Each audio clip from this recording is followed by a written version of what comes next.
Hey there, all you cool cats and kittens. Okay, maybe let's not go there. Okay.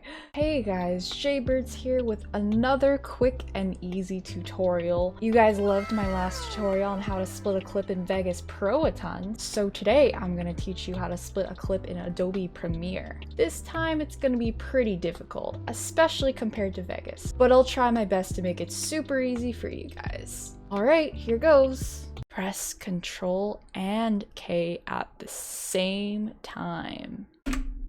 And that's it for this tutorial. If this helped you, don't forget to leave this video a like and subscribe to my YouTube channel for more quick tips in the future. If you have any questions about this tutorial or anything else, you can ask me on my Twitch streams. I'm live most weeknights. Good luck with your editing projects, stay at home, wash your hands, and have a fantastic day. Alright, goodbye. I'm so sorry, oh my god.